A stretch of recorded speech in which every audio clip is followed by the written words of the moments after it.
আমার historical and beautiful Bangladesh YouTube চ্যানেলের পক্ষ থেকে আপনাদের সবাইকে স্বাগত।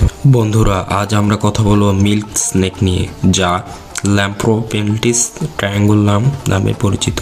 এই দুধের সাপগুলি কানাডার অন্টারিওর দক্ষিণ পূর্ব প্রান্ত থেকে দক্ষিণ পূর্ব মেইন এবং ইস্টার্ন সিবোর্ডের সমস্ত রাজ্য থেকে দক্ষিণে ফ্লোরিডা, আলাবামা, মিসিসিপি পর্যন্ত পাওয়া যায়। বিস্তৃত পরিসর জুড়ে বাসস্থান পরিবর্তিত হয়।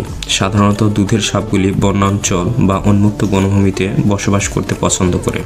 যাই হোক, এইগুলি জলাভূমি, প্রেইরি, কৃষিজমি, পাথরের ঢাল, কিছু বা আধা চাপারাল এলাকা এবং বালির টিলা সৈকতেও পাওয়া যায়। কিছু পরিস্থিতিতে দুধের সাপও ঋতু অনুসারী পরিযায়ী হয়। শীতকালে তারা হাইবারনেশনের জন্য উচ্চ শুষ্ক আবাসস্থলেও যেতে পারে এবং তারপর গ্রীষ্মের জন্য সময়মতো আর্দ্র আবাসস্থলেও যেতে পারে। উপপ্রজাতির উপর নির্ভর করে দুধের সাপ অক্টোবরের শেষ বা নভেম্বরের দিকে এপ্রিলের মাঝামাঝি পর্যন্ত হাইবারনেশনে প্রবেশ করে। বন্ধুরা, এই দুধের সাপগুলো 36 সেন্টিমিটার থেকে 72 সেন্টিমিটার পর্যন্ত লম্বা হতে পারে। পুরুষরা সাধারণত পরিপক্কতায় মহিলাদের চেয়ে বড় হয়, যদিও মহিলারা দৈর্ঘ্যেও সমান পুরুষদের তুলনায় বড় হতে পারে। দুধের সাপগুলি মসৃণ এবং চকচকে আঁশ থাকে এবং তাদের সাধারণ রঙের প্যাটার্ন হলো লাল, কালো, হলুদ বা সাদা কালো লালের বিকল্প ব্যান্ড।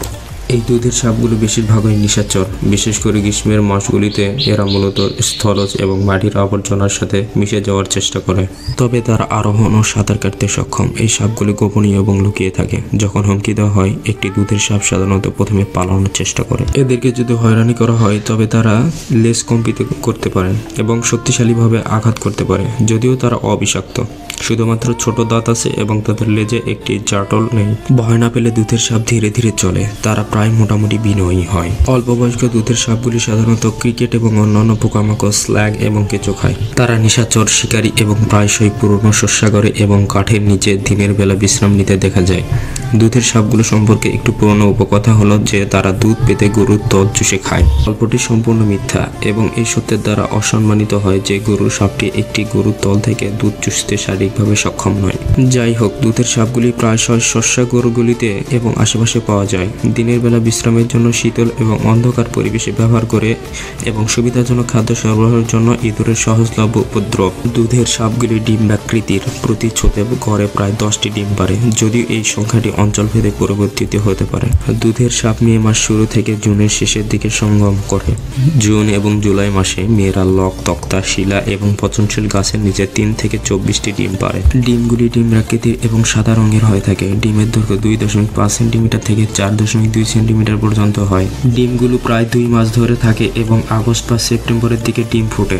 বন্ধুরা, আপনারা জানলে অবাক হবেন যে দুধের সাপ সাধারণত 12 বছর বা বন্দী অবস্থায় 21 বছর পর্যন্ত বেঁচে থাকে। তো বন্ধুরা, এই দুধের সাপটি প্রকৃতির জন্য ক্ষতিকর না, বরং প্রকৃতিতে ভারসাম্য রক্ষা করতে সাহায্য করে। তখন ধরে ভিডিওটি দেখার জন্য আপনাদের অসংখ্য ধন্যবাদ। আর এই ধরনের সুন্দর সুন্দর ভিডিও পেতে আমার historical and beautiful Bangladesh YouTube চ্যানেলের সাথেই থাকুন।